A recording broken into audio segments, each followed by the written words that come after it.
বাচ্চাদের পরীক্ষা তার মাঝে এমন অঘটন। আসসালামু আলাইকুম, কেমন আছেন সবাই? আলহামদুলিল্লাহ, আল্লাহর অশেষ রহমতে আমরা ভালো আছি। আর দুপুরের পর থেকে আমি ভিডিওটি শুরু করেছি, মনে করলাম অনেকদিন পর একটু ভিডিও করা যাক বা ভিডিও দেওয়া যাক এই আর কি। তো কয়েকদিন আগের এটা করা। আর এর মাঝে বাচ্চাদের কিন্তু পরীক্ষা চলতেছে, এখনও শেষ হয় নাই। আর এর মাঝে যেমন অঘটন ঘটলো, এটা হলো গ্যাসের আপনাদের এলাকায় কি অবস্থা? আমাদের এলাকায় তো চরম দুর্ভোগ অবস্থা, টানা 2 দিন তো ছিল না। তারপরে যে একটু আসতেছে সেটা রাত 12টার পর, আর সকাল 6টা বা 5টা এর মাঝেই চলে যায়। এটাও বলা যায় না, কারণ এত রাতে ঘুমিয়ে আবার সকালে এতটা ওঠাটাও সম্ভব না। তো এই তো দুপুরের পর থেকে রান্না বসিয়েছি। তো বাচ্চাদের মোটামুটি সব কাজ কমপ্লিট, পরীক্ষাও তো ছিল, আর যা ছিল ওদেরকে খাইয়ে দিয়েছি। কিন্তু দুপুরের খাবারটা একটু আজকে লেট হয়ে গিয়েছে, মাকে বসিয়ে দিলাম ভাত। তারপরে তো টেবিল এগুলো পরিষ্কার করছি কিন্তু সকালে, তারপরে আবারও পরিষ্কার করে নিচ্ছি। এর মাঝে ওরা চা খাবে, তো ওদেরকে চা দিয়ে তারপরে আমি এগুলো কাজ সেরে নিচ্ছি। আর এখানে এগুলো ছড়ানো ছিল, কারণ সকালবেলা এগুলো একটু ভিজা থাকে। আর আবহাওয়ার যে অবস্থা, কাপড় তো শুকাতেই চায় না, আর ছাদে যাওয়া সম্ভব না, কারণ ছাদে গেলে এই বৃষ্টি এই রোদ, এই তো একার অবস্থা। তো এগুলো দেখছি একটু ময়লা পড়েছে, আর বাচ্চাদের পিছনে সময় দিতে গেলে এগুলো ডেইলি কিন্তু আমি বুঝতে পারি না।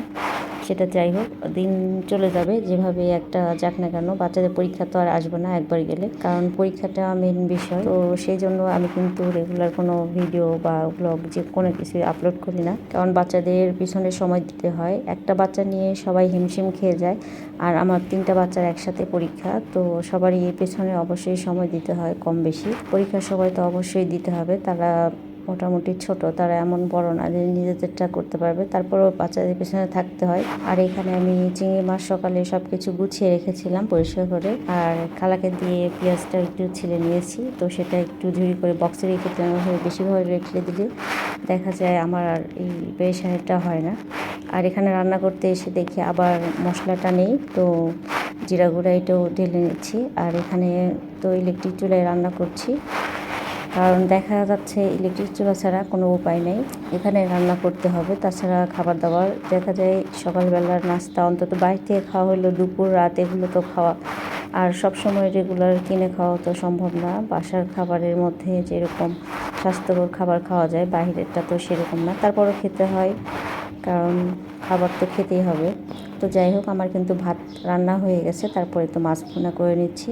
দুপুরে কিছুই না, শুধু এই চিংড়ি মাছটা ভুনা করে নেব, কারণ এত রান্না এখন করা সম্ভব না। সকাল থেকে অনেক কিছু কাজ হয়েছে, স্কুল সব কিছু মিলিয়ে শরীরটাও ক্লান্ত, তারপরেও রান্না করছি, কারণ দুপুরে তো খেতে হবে। আর আজকে খেতে কিন্তু বেশ দেরি হয়ে গেছে। আর ইলেকট্রিক চুলা হলেও রান্নাটা কিন্তু বেশ দ্রুত হয়ে যায়।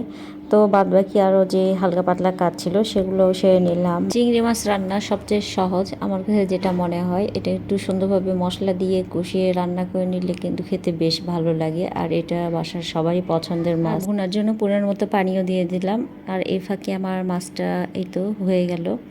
তো আজকের ভিডিওটি এ পর্যন্তই, কেমন লাগলো অবশ্যই জানাবেন। ভালো থাকবেন সবাই, খোদা হাফেজ, আসসালামু আলাইকুম।